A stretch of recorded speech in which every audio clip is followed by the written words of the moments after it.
I'd found two injured, perverted little snakes, and they would not stop trying to crawl down the collar of my shirt. I held one in each hand, scolding them when glowing text suddenly flashed in front of me. Wait, those are the future male lead and the deranged villain? How dare that extra scold them like that? She used to torment them when they were young. She's basically the reason they turned evil. This coincidental encounter was planned by both to take revenge. They've just exhausted their power fighting. Once they recover, they'll use their real forms, endless coils of it, to crush her and devour her. Excuse me, what? I've never bullied a snake in my life. Yet, right on cue, the two snakes wound tighter around my wrists and bare their tiny fangs at me. I'd found them on my walk home, squabbling beside the path. One was glossy black like ink, the other pure white, barely a foot long. Delicate yet fierce. They clashed with a ferocity that didn't fit their size. Their bodies were a tangle of scales and fury, each bearing tiny cuts from the fight. The white one suddenly flipped over and pinned the darker snake beneath it, rearing its head, ready to strike. But before it did, it caught sight of me and froze. I blinked. Did I scare it? In that instant, the black snake twisted free and bit the white one's side, flipping their positions. The white snake didn't fight back this time. It went limp, pink eyes fixed on me. My chest tightened a little. I clapped my hands and called out, "Hey, stop that!" Shockingly, the black snake actually stopped. The white one lay still, belly up, its wounds visible against pale scales. The black one stared between me and its fallen opponent, body trembling with strange energy, tongue flicking so fast it blurred. It looked like it was trying to speak. When I didn't move, it gave up, flopped onto the grass beside the white one, and went perfectly still. I sighed. "I'll take that as a truce," I muttered, and walked away. But when I reached my front door, rummaging for my keys, I looked down and froze. They'd followed me. Both snakes met my gaze and promptly went limp, collapsing onto the welcome mat. The audacity. It was the most dramatic fake fainting I'd ever seen. "You two want to come in?" Both tails began wagging. I frowned. "You might have parasites, you know, and I'm pretty sure keeping random wildlife isn't allowed." The white one drooped in disappointment, tongue flicking weakly. The black one, on the other hand, started spinning in circles as if to prove how clean and civilized it was. After some hesitation, I caved. Lacking a terrarium, I settled them in a clear plastic storage bin. To my surprise, they slithered in without protest like they'd done it before. I snapped a photo, ran it through an image recognition app, and discovered they were likely corn snakes. I ordered some antiseptic spray and basic reptile care supplies online. While waiting for the delivery, I spoke to the bin. "You'll be Ash," I told the black one, "and you'll be Ivory." They blinked at me utterly still. Snakes weren't exactly known for emotional range, so I didn't expect much. When the package arrived, I opened the antiseptic and said aloud, "Ivory, you first." To my astonishment, the white snake pushed the lid open and slithered forward, rubbing against my hand like a cat. Inside the bin, Ash coiled tightly in a corner, silent and motionless. "Ash," I tried, watching him. He slowly lifted his head. For a moment, I could almost swear there was hope in those small, dark eyes. Ivory nudged my hand insistently, as if urging me to hurry up. "I'll get to him right after you, I promise," I said, feeling oddly guilty. I treated Ivory's wounds first. Careful and gentle. No parasites, no mites, just bruised scales. Then I switched to Ash, who turned out to be worse off. A deeper wound near his neck, hidden by the dark color of his scales. "Oh, poor thing," I murmured, stroking his belly lightly. Ash relaxed with a soft hiss, eyes drifting shut. Behind us, Ivory sulked in his corner, clearly displeased with the attention shift. Wanting to even things out, I scooped Ivory up for his turn. But the moment my fingers brushed him, he squirmed away. "What's wrong, Ivory? Got an attitude now?" I teased, poking him lightly on the head. He curled into a tight little ball, ignoring me completely. Chuckling, I prodded him again. "Hey, don't ignore me." That finally made him react. He uncoiled, rolled onto his back, and exposed his belly. Ash immediately grew restless, slithering back and forth between us like a jealous guard. When I reached past him, he snapped and bit my finger. It didn't hurt much, just enough to make a point. "Ash, sharing is caring," I sighed, picking him up. That was my mistake. He arched and shot straight toward my collar like a launch spring. "Ash!" I grabbed at him, but too late. He vanished down my shirt, and then Ivory, deciding to join in, darted right after him. Cold scales slid against my skin, making me jolt. I yanked my shirt up to find both snakes wriggling furiously. Fighting again, seriously? Is this why you two got abandoned? Ash, Ivory, stop. At my voice, they froze, jaws half open. I grabbed one in each hand, holding them up by their tails. No more fighting, got it? Next time I'll turn you into snake soup. Right after I said it, glowing text boxes blinked into existence again. OMG, that's the brooding male lead and the unstable villain. How dare she scold them? She bullied them as kids. No wonder they turned evil. This meeting was their revenge plan all along. They'll regain their power soon and crush her with their real forms. What on earth? I stared down at the snakes. Sure enough, they began curling around my wrists again, just as the comment said. And this time, they both showed their fangs. Our eyes met. They instantly shut their mouths, pretending innocence. I convinced myself I was just imagining things. Probably the stress from being jobless catching up to me. Shaking off the thought, I posted an online Lost and found notice for the snakes. The reptile community was nothing like the ones for cats or dogs. Tiny, quiet, barely active. A few people left comments, but no one reached out for days. Meanwhile, my unwanted guests behaved suspiciously well. They never fought again, though the tension between them was unmistakable. They had this ridiculous rivalry over who got petted first, and I had to keep track to prevent another cold-blooded war. If Ash got the first turn today, Ivory went first tomorrow. It was like mediating between jealous toddlers. But once they stopped fighting, they discovered a new vice. Every single night, they managed to sneak out of their bin and slither into my bed. I had scolded them 3 times already. Yet on the 4th morning, when I woke to find both curled against my skin, I just sighed and gave up. Honestly, I'd gotten used to their cool bodies pressed against me. Friday morning, a cold sensation brushed across my stomach, followed by a light, stinging pressure. Blinking awake, I found both snakes wriggling under my pajama top. The moment they noticed I was awake, they froze and then doubled down, squirming even faster. Oh, no you don't. I snatched them both up before they could disappear completely under the fabric.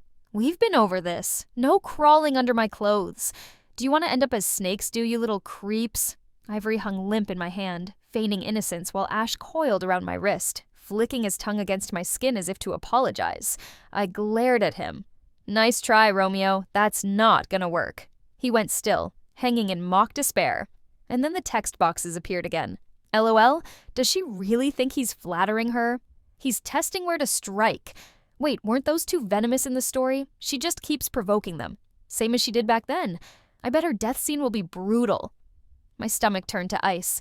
Lifting my pajama top, I spotted faint reddish marks across my abdomen. They hadn't broken the skin, but the intent was clear. Those two had actually tried to bite me. They were trying to kill me. But I've never bullied a snake in my life. Was it that I'll make you into snake soup comment? Were they seriously that vindictive?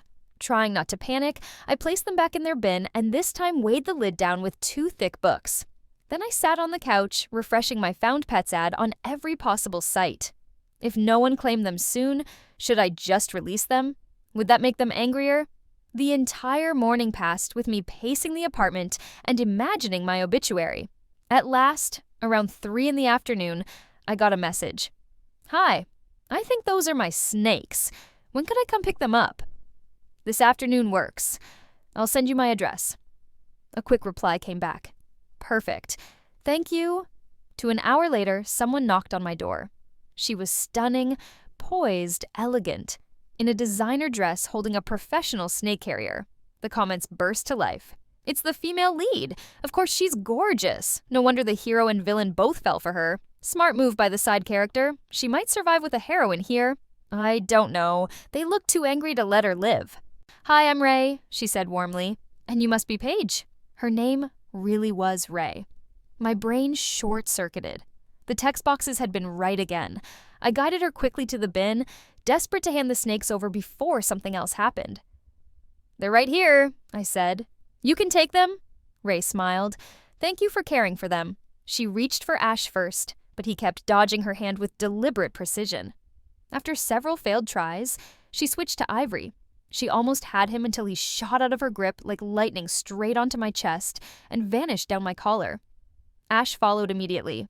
Ray and I both had question marks over our heads. "They're really mine, I promise," Ray said, fumbling for her phone. "I have pictures." She scrolled to show me and accidentally flashed 2 photos of enormous pythons.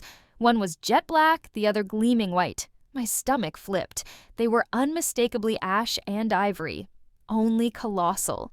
Ray caught my horrified expression and quickly swiped away. Sorry, wrong photos." Too late.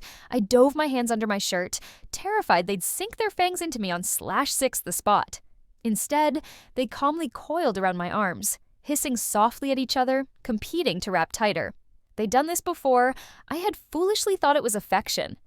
"Open the carrier," I said through gritted teeth. When Ray did, I threw both snakes in one motion. They landed in a heap, looking stunned. I slammed the lid and locked it. Finally, peace. Ash recovered first, thumping his tail against the plastic in outrage. Ivory just lay still, heartbreak written all over his serpentine face. Given his pale color and gentle nature, Ivory had to be the male lead, which made Ash the dark one with the temper. The villain. Ray picked up the carrier. "Thank you so much. Let me take you out to dinner as thanks." I caught the way the 2 snakes stared at me through the clear walls, their unblinking eyes almost human. I waved my hands quickly. "That's really not necessary. Just please don't lose them again, and please never bring them near me." As she left, I couldn't shake the feeling that their glares had gotten sharper. That night, I dreamed. Cool scales brushed across my body, wrapping around me, their weight both suffocating and strangely soothing. My skin burned with heat while their touch cooled it, an intoxicating contrast that made me want to melt into it. When I finally stirred awake, shame washed over me, dreaming that about snakes. 2 of them. Absolutely mortifying. Clearly, my brain hadn't caught up with the fact they were gone. I sighed, rolled over, and froze. A gigantic ink-black python lay coiled beside me. For a moment, I forgot how to breathe. Slowly, I turned my head. On the other side of the bed rested a massive white python. Only a fraction of their bodies fit on the mattress.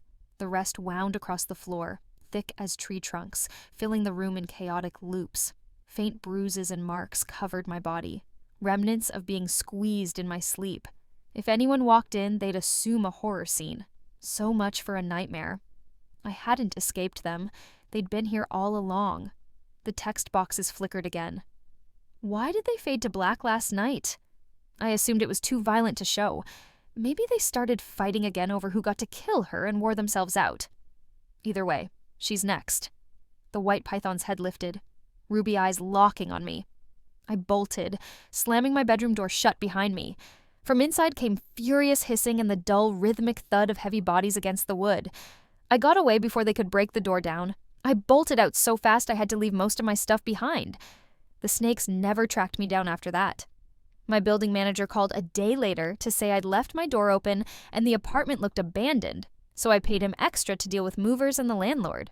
2 months in a different city, I landed a job. Of all the things, I became a clerk at an exotic pet shop. The irony was delicious, but my crash course caring for Ash and Ivory turned out to be unexpectedly handy. The store mainly stocked snakes with a handful of other unusual animals. Shifts were split day and evening. One night after my shift ended and I was tidying up to close, the weird on-screen comments flickered back into view after months of silence. Holy crap! The male lead found her. They're racing to see who captures her first hero versus villain. They have been waiting to punish her for a decade. I wonder when she'll realize what she did. Me? What had I supposedly done? I did a quick sweep of the empty shop. No tiny white snake, no enormous python. Maybe the comments were broken. Then the glass door chimed. A man pushed inside wearing a black leather jacket. He was sharply handsome with neat features and a mouth that curled at the corners, as if it belonged to someone used to getting what he wanted. Dark skin, striking face. If I were into dream men, I would have fainted on the spot. I forced a professional smile. Welcome. We're technically closed, but I can answer quick questions. New stock tomorrow. His first question was flatly, "Why did you run?" Because I wanted to go home, obviously, but customers do not get honest answers. I kept smiling. "I didn't run. Please take a look around. I'll help however I can." He cocked his head. eyes sharp, then nodded toward the enclosures. You don't hate snakes? What a weird thing to ask. Would I be working here if I loathed them? Was he some undercover evaluator from corporate? Time to nudge the sale? Not at all. People misunderstand them. They're fascinating once you learn them. I launched my practice spiel about morphs and care tips. Which do you prefer, white or black? He asked, and his gaze became something that felt personal, like a spotlight. My sales instincts jolted into full life. Both are gorgeous. If I had space, I'd have one of each. I started to point out similar species we had. He cut me off by grabbing my arm, pulling me back against the counter with a careful but firm hand, protecting me from the edge. It felt intimate. But if you had to choose, he pressed. That was a bit much for a customer, right? Also, why was he pressing so close? The comments popped up, laughing at me again. She still doesn't see it's the male lead. She's too busy selling reptiles. Male lead? Would you die by me or by the villain? Side character. Both pleased. Suddenly, everything clicked. This was him. Ivory in human form. My mind flashed back to the two massive pythons in Ray's photos. Panic skittered through me like quicksilver. Ah, so you recognize me now? He said, the smirk widening. Have you decided? His pupils darkened until his irises disappeared. His tongue flicked out and I saw the split tip. He was shifting, ready to strike. He was about to kill me. I had to stall.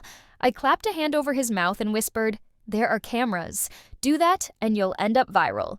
Let's step outside and talk. Let me think on it." His eyes softened and for a heartbeat, he nuzzled my palm. The same tiny motion the white snake used to do. "Okay," he murmured. I pretended to tidy up while my brain scrambled for an escape route. He leaned against the door, watching. "Ready?" I called, edging toward the exit. I fumbled the key deliberately, pretending to struggle. "Could you hold this? The light is awful." He took the key, turned his back, and that was my cue. I bolted. He finished locking the door and realized I was gone, then took off after me. He had long legs and closed the distance fast. I ran until I reached the main road, panting when a car braked. I dove into the open passenger seat. "Go, driver, go!" I hissed. The car pulled away, and the man who chased me faded into the night, at least for a moment. My breathing slowed. The driver's voice was low and smooth. "Where to?" I gave an address and watched the cityscape slide by slowly. The surroundings became more barren, less like the busy neighborhood I lived in. My stomach dropped. This wasn't the route to my place. I opened my mouth to ask where we were going, and the comments flooded my vision. Amazing escape scene. Side character outsmarts the male lead. Wait, now she's getting into the villain's car. Villain's car, which meant the tall man in the driver's seat might not be a helpful Samaritan. A cool pressure curled around my ankle and I looked down. A pale snake's tail slithered from the driver's seat toward me. "Ash," I whispered, and the word was a mistake. He laughed softly from the front. "So, you found me." My life is absurd. I fumbled with the door, but it was locked. I tried to sound reasonable. "Please, I'm sorry. Let me go."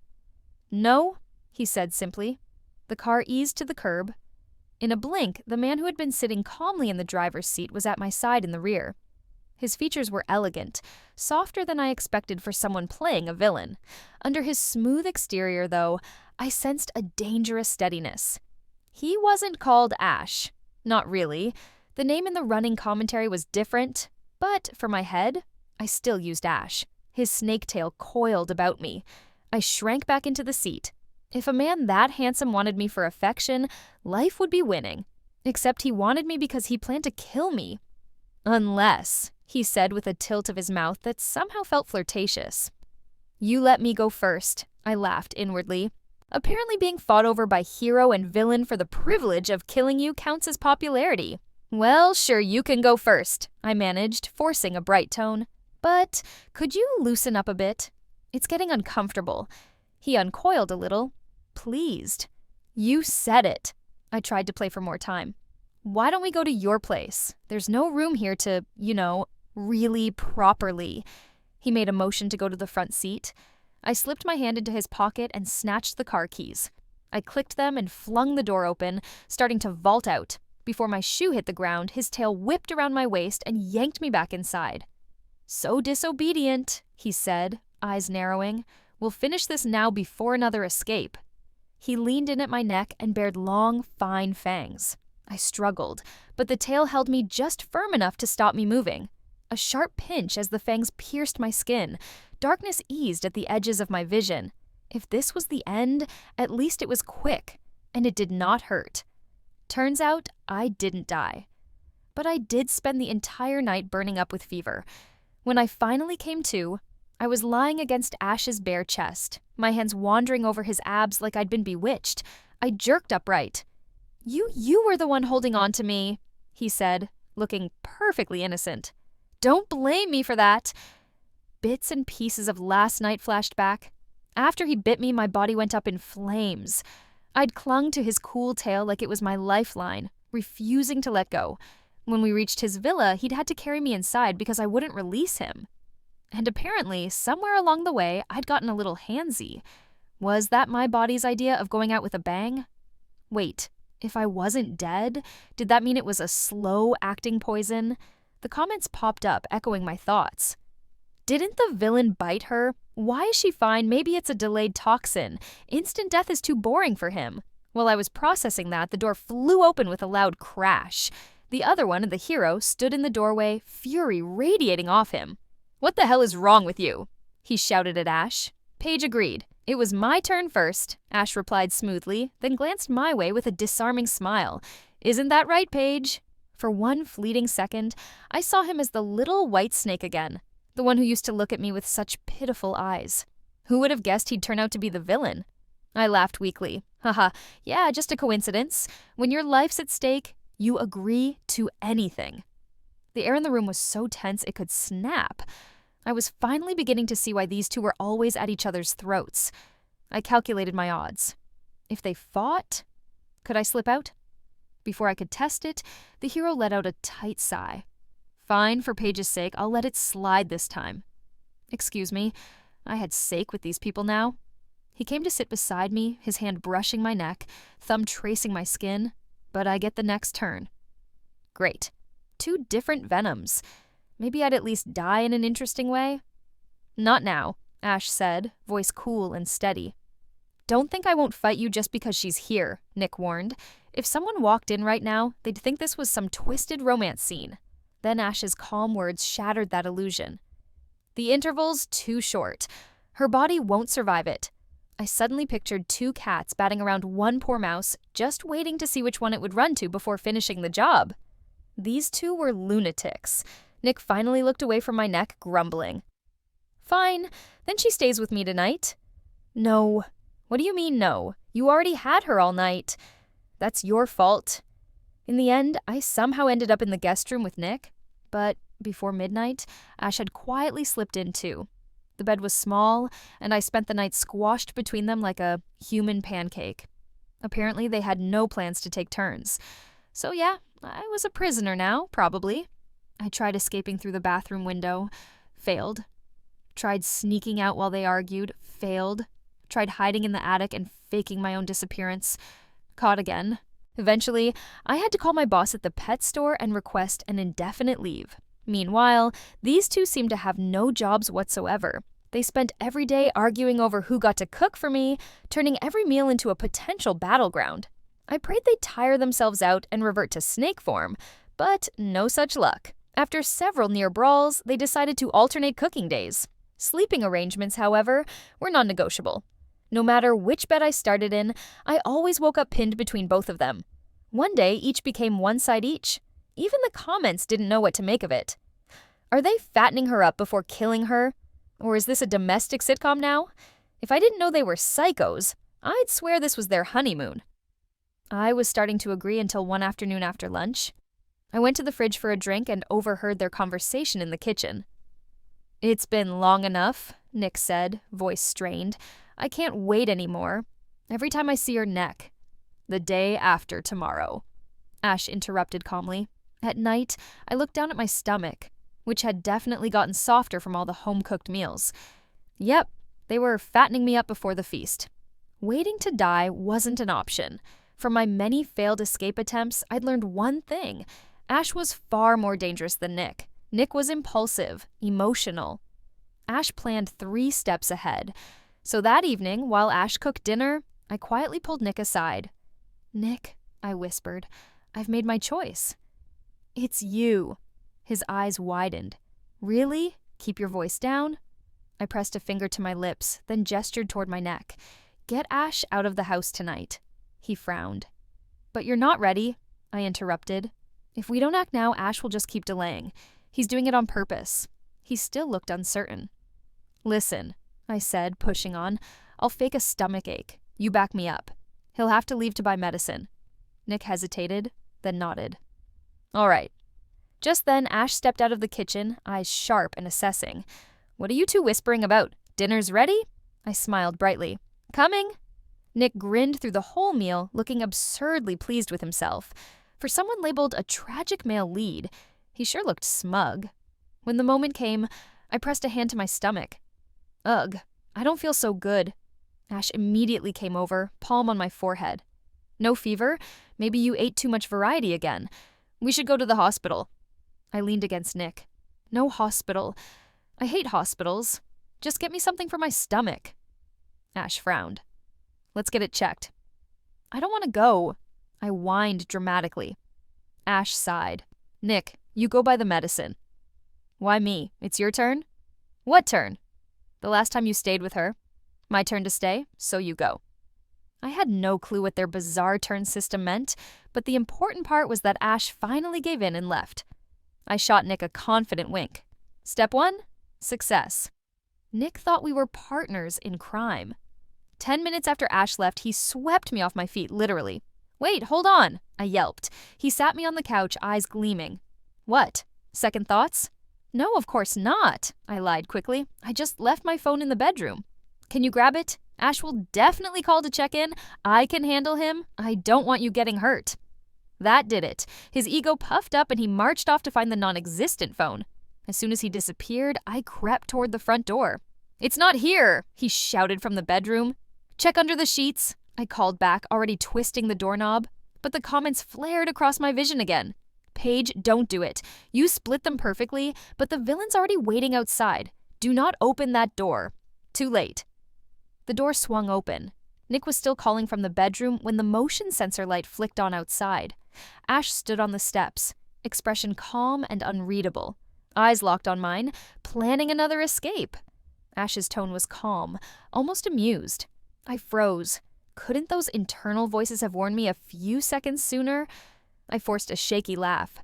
"Run away. Me? No way. I was just checking to see if you'd made it back already. You're so fast." From behind me, Nick's voice drifted out of the living room. "Paige, I can't find—" He stopped mid-sentence. In the silence that followed, I could almost hear the gears turning in his head. When he spoke again, his tone had hardened. "You lied to me." Oh no, I was toast. Before I could dart away, Ash lifted me like I weighed nothing, slinging me over his shoulder and shutting the door with a soft click. "Setting me down," he said evenly. "This is exactly why I told you to stay put. You lose your sense every time she's around." Nick's eyes blazed. "So, this is my fault now. She played me Ash. I trusted her." His steps were heavy as he came closer. "Why, Paige? Why mess with me like that? You've got no idea how much I've wanted." He leaned in until I could feel his breath against my neck. "You should have stayed with me forever," he whispered. A sharp sting bit into my skin. My vision blurred almost instantly. Well, guess that's it for me. I woke to the steady rhythm of a heartbeat beneath my ear. Ash's arms were wrapped around me, and Nick sat nearby typing away on a laptop like nothing had happened. So, the hero has a day job after all. Wonderful. Wait a second. Why was I still breathing? Ash noticed me stirring. "You're awake. How do you feel?" Before I could answer, Nick shut the laptop and leaned forward, guilt painting his expression. "I'm sorry, Paige. I lost control that night. I didn't mean to scare you." "Scare me?